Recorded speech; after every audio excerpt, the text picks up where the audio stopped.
Hello students, कैसे बेटा? बेटा अपनी जो यूनिट चली हुई थी वो चली हुई थी केमिस्ट्री एवरेज लाइफ। और केमिस्ट्री एवरेज लाइफ के अंदर हमारे पास जो पार्ट चला हुआ था वो चला हुआ था बेटा chemical in medicine.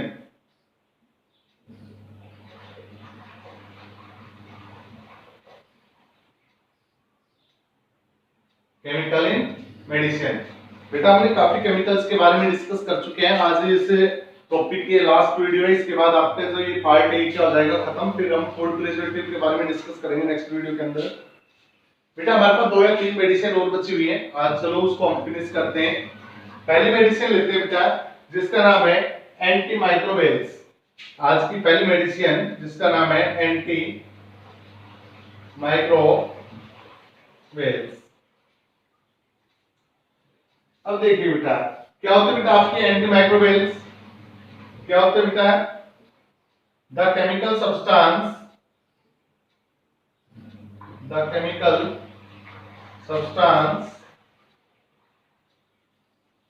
which are used to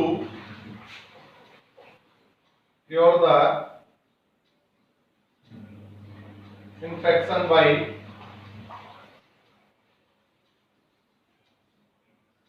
microorganism. The chemical substance which are used to cure the infection by microorganism. आप बोल सकते हो बेटा कि ये वो आपके वो केमिकल सब्सटेंस है जो केमिकल सब्सटेंस क्या करते हैं बेटा माइक्रो ऑर्गेनिज्म के द्वारा जो इन्फेक्शन होता है बेटा उस इन्फेक्शन को क्या करते हैं बेटा ये क्योर करते हैं, इलाज करते हैं, उससे रिलीव करवाते हैं। वो आपके क्या कहलाते हैं बेटा एंटी माइक्रोवेल्स कहलाते हैं बेटा। तो एक बार ध्यान से सुनो बेटा, एंटी माइक्रोवेल्स और एक आएगी आपके एंटीबायोटिक, दोनों में डिफरेंस होगा। तो ध्यान से सुनो बेटा एंटी माइक्रोवेल्स क्या होती है। तो एंटी माइक्रोवेल्स क्या होते हैं बेटा वो केमिकल सब्सटेंस जिन केमिकल सब्सटेंस का इस्तेमाल माइक्रो ऑर्गेनिज्म के द्वारा किए गए इन्फेक्शन से रिलीफ पाने में किया जाता है, क्या कहलाती है बेटा वो आपकी एंटी माइक्रोवेल्स कहलाती है। बेटा जो आपके माइक्रो ऑर्गेनिज्म जो इस प्रकार का जो इन्फेक्शन फैलाते हैं उनको हम बोलते हैं, जो माइक्रो ऑर्गेनिज्म इन्फेक्शन फैला रहे हैं बेटा उनको हम बोलते हैं माइक्रोवेल्स। क्या बोलते हैं बेटा माइक्रो, जैसे हमने बोल दिया बैक्टीरिया भी हो सकता है, ये आपका बैक्टीरिया हो गया, वायरस हो गया बेटा, वायरस हो गया, या फंजाई हो गया बेटा, फंगी आप इसको बोलते हो। ये जो बैक्टीरिया है, वायरस है, फंजाई है, ये आपके माइक्रो ऑर्गेनिज्म है। और ये वो माइक्रो ऑर्गेनिज्म है जो क्या कर रहे हैं बेटा जो इन्फेक्शन को फैला रहे हैं। तो जो माइक्रो ऑर्गेनिज्म इन्फेक्शन को फैला रहे हैं वो माइक्रो ऑर्गेनिज्म किसके नाम से जाने जाएंगे बेटा माइक्रोवेल्स के नाम से जाने जाएंगे। किसके नाम से बेटा माइक्रोवेल्स के नाम से जाने जाएंगे। और इन इन्फेक्शन के द्वारा जो डिजीज होगी बेटा इन इन्फेक्शन के कारण इन माइक्रो ऑर्गेनिज्म के कारण जो डिजीज होगी उस डिजीज को हम किसका नाम देंगे बेटा उसको हम देंगे पैथोजन का नाम। इनके द्वारा जो डिजीज होगी उसको हम किसका नाम देंगे बेटा पैथोजन का नाम देंगे बेटा। दोबारा से सुनना, एंटी माइक्रोवेल्स कौन से होते हैं बेटा? एंटी माइक्रोवेल्स आपके वो केमिकल सब्सटेंस होते हैं जिन केमिकल सब्सटेंस का इस्तेमाल माइक्रो ऑर्गेनिज्म के द्वारा फैलाए गए इन्फेक्शन को क्यूर करने में किया जाता है। क्या कहलाते हैं बेटा वो आपके एंटी माइक्रोवेल्स कहलाते हैं। बेटा जो आपके माइक्रो ऑर्गेनिज्म है जो इन्फेक्शन फैला रहे हैं उनको हम क्या बोलते हैं माइक्रोवेल्स बोलते हैं। और उनके द्वारा किए गए इन्फेक्शन को हम क्या बोलते हैं बेटा पैथोजन बोलते हैं। अब ये जो माइक्रो ऑर्गेनिज्म होते हैं बेटा ये माइक्रो ऑर्गेनिज्म क्या करते हैं लगातार इस प्रकार का इन्फेक्शन फैलाते हैं कि वो इन्फेक्शन एक ह्यूमन बीइंग से दूसरे ह्यूमन बीइंग के अंदर क्या होता है बेटा ट्रांसफर होता है। जब ये इन्फेक्शन लगातार कांटेक्ट में आने पर एक ह्यूमन बीइंग से दूसरे ह्यूमन बीइंग के अंदर क्या होता है बेटा लगातार ट्रांसफर हुआ तो इंडिया के अंदर बहुत क्रिटिकल कंडीशन बननी, इस विश्व के अंदर क्रिटिकल कंडीशन बननी स्टार्ट हो गई। तो उस समय एक जर्मन के बैक्टीरियोलॉजिस्ट बेटा जर्मन के बैक्टीरियोलॉजिस्ट क्या होते हैं बेटा जो बैक्टीरिया के ऊपर अध्ययन करते हैं उनको हम बैक्टीरियोलॉजिस्ट बोलते हैं। तो जर्मन के एक बैक्टीरियोलॉजिस्ट थे जिसका नाम था बेटा पाल इलरिच। क्या नाम था बेटा उसका? पाल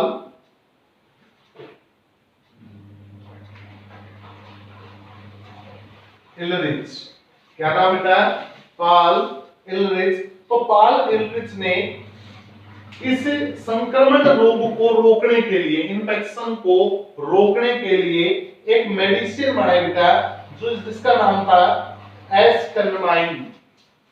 आर्सेनिक कंपाउंड से बनी थी बेटा ये, जिसका नाम रखा गया एस्कनमाइन, जिसको हम आज सेल्वर्सन के नाम से जानते हैं बेटा। किसके नाम से जानते हैं बेटा? आज हम इसे सेल्वर्सन के नाम से जानते हैं। और बेटा इस मेडिसिन के लिए उन्हें 1908 के अंदर क्या मिला था? नोबेल प्राइज मिला था बेटा। क्या मिला था उन्हें? इसके लिए नोबेल प्राइज मिला था। किसके लिए बेटा? इस प्रकार से होने वाले संक्रमण को रोकने के लिए जो पहली मेडिसिन थी, जो आर्सेनिक कंपाउंड के द्वारा जर्मन के बैक्टीरियोलॉजिस्ट जिसका नाम था पॉल एलरिच के द्वारा बनाई गई थी, उनको 1908 के अंदर क्या मिला था? एक नोबेल प्राइज मिला था। और उसने जो मेडिसिन बनाई थी उसका नाम क्या था? सेल्वर्सन था, जिसका इस्तेमाल स्पाइस जैसी बीमारी को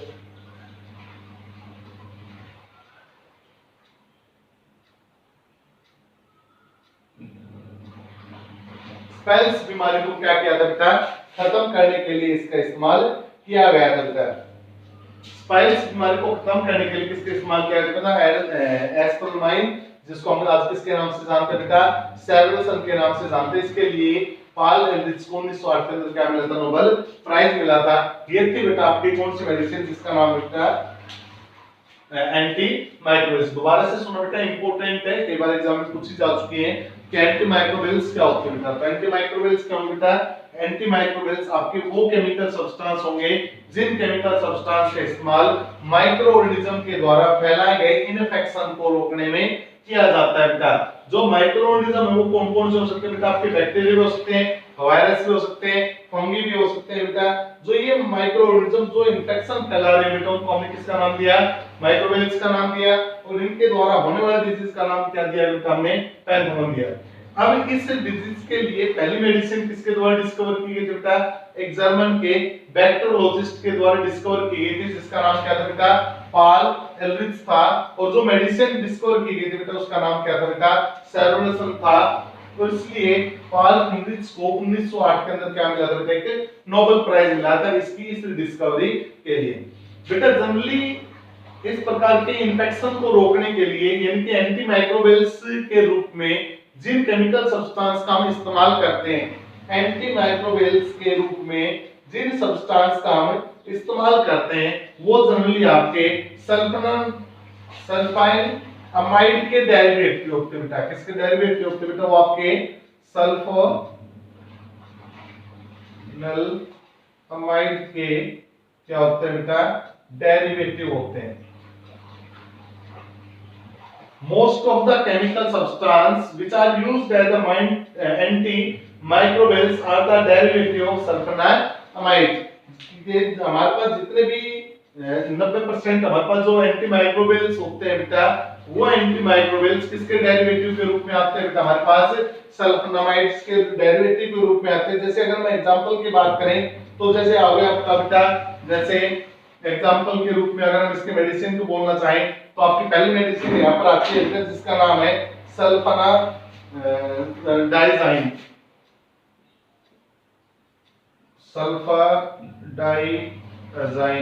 सल्फाडाइजाइन पहली मेडिसिन होगी बेटा।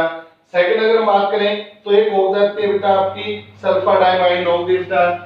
सल्फाडाइमाइन होगी बेटा, सल्फाडाइमाइन होगी बेटा। अगर और मेडिसिन की बात करें तो सल्फोडॉक्सिन होगी बेटा, सल्फोपाइरिडीन होगी, सल्फोडॉक्सिन,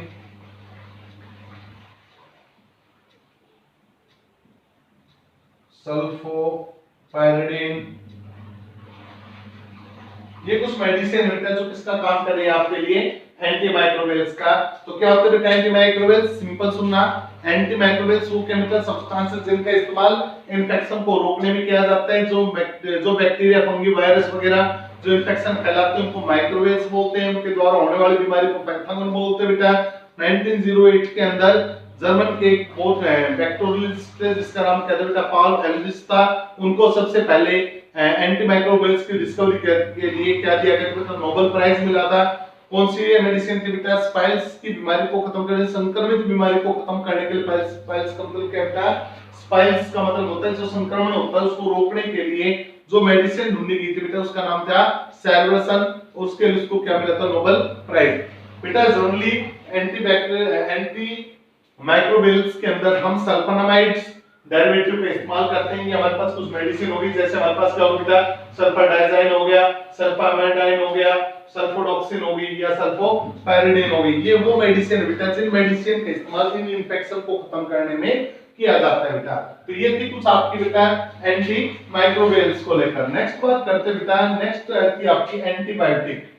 नेक्स्ट मेडिसिन क्या नाम बेटा? एंटीबायोटिक। एंटीबायोटिक क्या होती है बेटा? ध्यान से सुनना, मोस्ट इंपोर्टेंट है antibiotic.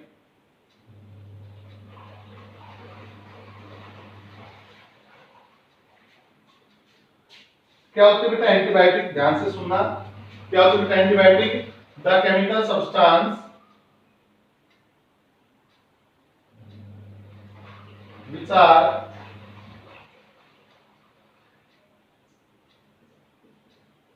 produced by the chemical substance which are produced by microorganism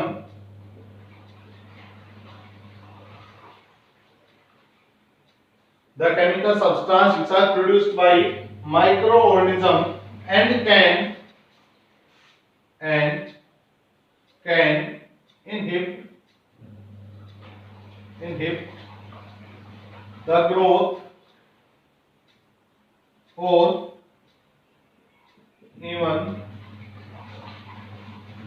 destroy the other microorganism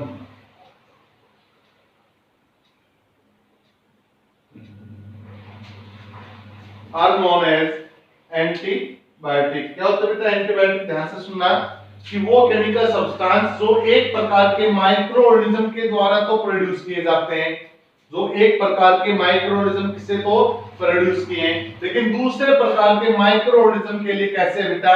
खतरनाक। वो आपके क्या कहलाते हैं बेटा? एंटीबायोटिक कहलाते हैं। क्या होता है बेटा एंटीबायोटिक? एंटीबायोटिक आपके वो केमिकल सब्सटेंस होते हैं जो एक प्रकार के माइक्रो ऑर्गेनिज्म के द्वारा प्रोड्यूस किए जाते हैं और दूसरे प्रकार के माइक्रो ऑर्गेनिज्म के लिए कैसे होते हैं बेटा? खतरनाक होते हैं। उनको हम क्या बोलते हैं बेटा? एंटीबायोटिक बोलते हैं। जैसे अगर हम सिंपल सी बात करें तो 1929 के अंदर अलेक्जेंडर फ्लेमिंग के द्वारा, ध्यान से सुनो बेटा, मोस्ट इंपोर्टेंट पॉइंट आ रहे हैं कि 1929 के अंदर अलेक्जेंडर फ्लेमिंग के द्वारा फर्स्ट एंटीबायोटिक की डिस्कवरी की जिसका नाम था पेनिसिलिन। 1929 के अंदर 1929 के अंदर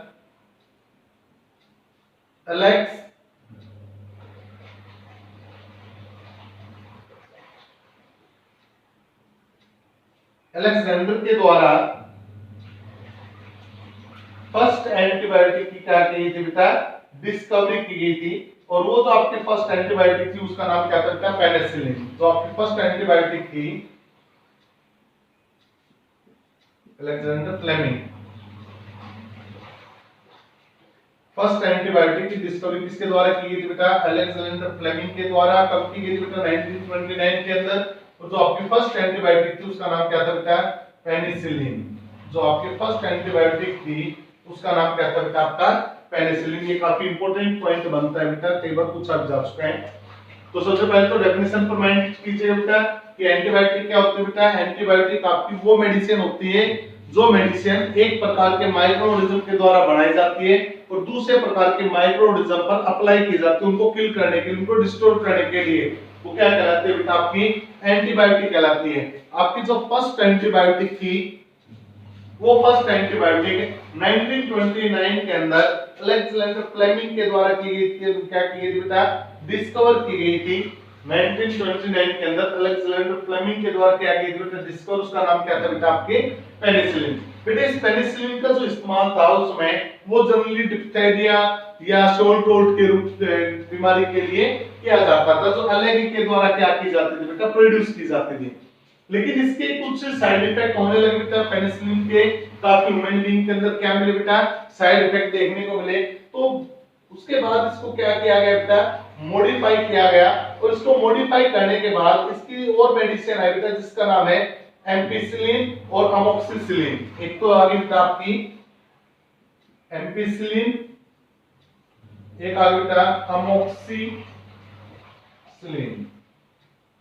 ये क्या है बेटा, ये आपकी मॉडिफिकेशन फॉर्म है किसकी बेटा, पेनिसिलिन की। क्यों, क्योंकि पेनिसिलिन काफी ह्यूमन बीइंग को सूट नहीं कर रही थी बेटा, और पेनिसिलिन के कारण काफी हद तक उनके अंदर क्या बेटा और एलर्जी का प्रोडक्शन हो गया। तो पेनिसिलिन को क्या किया बेटा, मॉडिफाई किया गया, और जब पेनिसिलिन को मॉडिफाई किया तो एक तो आगे बेटा आपकी एम्पिसिलिन और एक क्या बेटा मॉक्सिसिलिन। इसका भी इस्तेमाल वही कहां पर किया जाता है बेटा, जहां पर आपकी पेनिसिलिन का इस्तेमाल किया जाता था। लेकिन जैसे जैसे टाइम आगे बढ़ा बेटा, तो टाइम आगे बढ़ने के साथ साथ कुछ और एंटीबायोटिक का इस्तेमाल या और एंटीबायोटिक की डिस्कवरी और स्टार्ट हुई, जो अलग अलग प्रकार की जो बीमारियां होती हैं उनके अंदर यूज की गई बेटा। जैसे अगर हम बात करें स्ट्रेप्टोमाइसिन, या अगर हम बात करें बेटा निमोसिन की, अगर हम बात करें और मेडिसिन के बारे में, तो जैसे आपकी आती है बेटा, एक आती है आपकी स्ट्रेप्टोमाइसिन,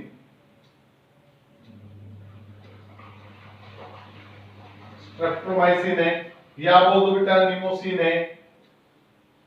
स्ट्रेप्टोमाइसिन, निमोसिन बेटा इनमें टैबलेट का जो इस्तेमाल है, या आप बोल सकते हो बेटा इन एंटीबायोटिक का जो इस्तेमाल है वो ट्यूबरकुलोसिस, जो आपकी टीबी वगैरह की जो बीमारी होती है उसके अंदर किया जाता है, या आप बोल सकते हो सर निमोनिया के अंदर किया जाता है।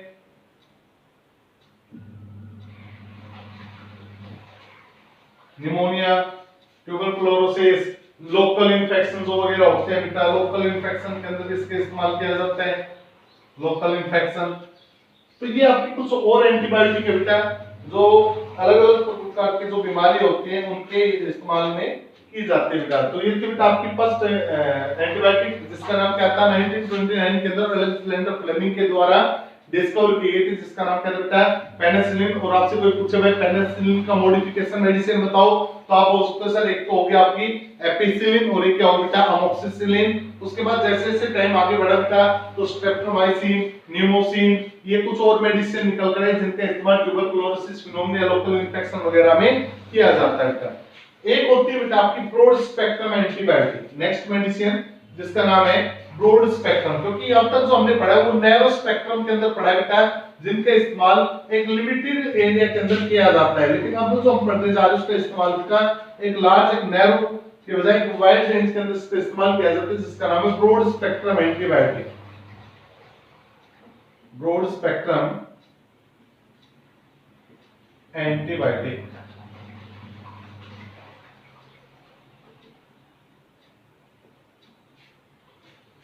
अब ये बेटा ब्रॉड स्पेक्ट्रम एंटीबायोटिक क्या होती है? These are those chemical substance which are effective against several type of harmful micro organism. क्या बोल सकते हैं बेटा? The chemical substance, the chemical substance which are the chemical substance which are effective against several type of harmful microorganism।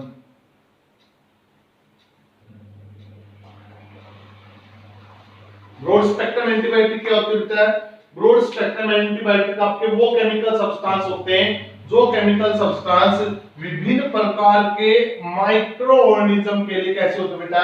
Effective होते हैं। मान लो कई बार क्या होता है बेटा, एक ही ह्यूमन बीइंग के अंदर विभिन्न प्रकार की क्या होती है बीमारी आकर प्रेजेंट हो जाती है।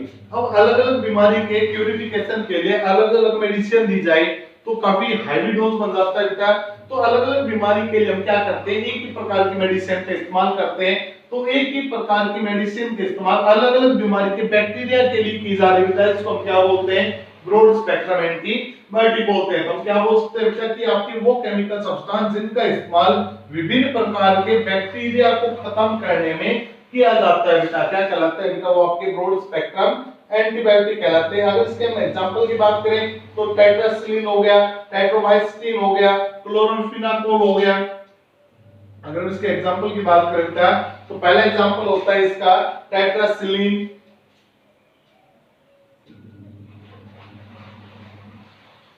टेट्रासाइलिन हो गया, क्लोरमफेनिकोल हो गया, टेट्रासिलिन हो गया, क्लोरमफेनिकोल हो गया, क्लोरोमाइसिन हो गया।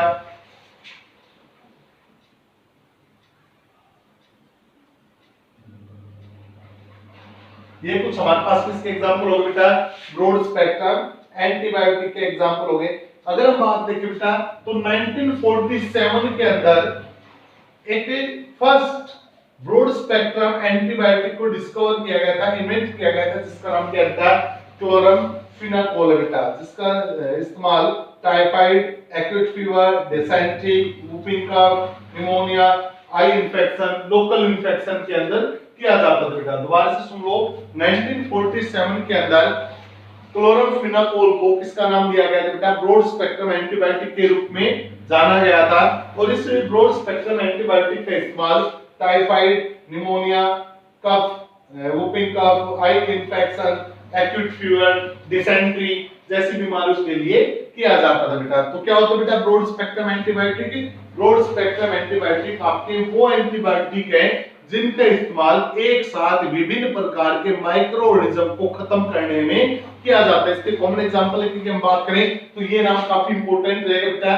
क्लोरमफेनिकोल, क्लोरमफेनिकोल हो गया, या क्लोरोमाइसिन हो गया, या टेट्रासाइलिन हो गया, ये सारे आपके किसके एग्जांपल हो गए बेटा, ब्रॉड स्पेक्ट्रम एंटीबायोटिक के। याद रखना बेटा, 1947 के अंदर आइसोलेट किया गया था, किसको आइसोलेट किया गया था, क्लोरमफेनिकोल को। और क्लोरमफेनिकोल या इन ब्रॉड स्पेक्ट्रम एंटीबायोटिक का इस्तेमाल किसके लिए किया जाता है बेटा, टाइफाइड, निमोनिया, वूपिंग कफ के लिए, एक्यूट फीवर के लिए, डिसेंट्री के लिए, आई इंफेक्शन के लिए इनका इस्तेमाल किया जाता है बेटा। तो ये थे बेटा आपके कौन से, ब्रॉड स्पेक्ट्रम एंटीबायोटिक। अब लास्ट होता है बेटा आपका जिसका नाम है एनेस्थेटिक, लास्ट और फाइनल है। उसके बाद आपका जो केमिकल इन मेडिसिन का टॉपिक बेटा वो क्या हो जाएगा आपका फिनिश। फिर इसका सेकंड पार्ट स्टार्ट करेंगे बेटा केमिकल इन फूड, जिसके अंदर हम फूड प्रिजर्वेटिव, फूड साल्टिंग वगैरह इनके ऊपर डिस्कस करेंगे। तो हम अपना नेक्स्ट पॉइंट उठाते हैं बेटा जिसका नाम है एनेस्थेटिक।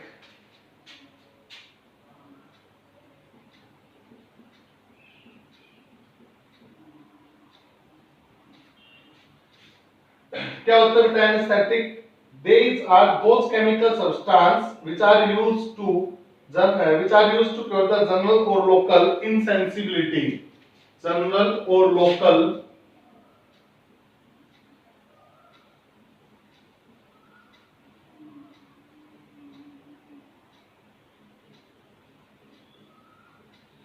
insensibility to pain।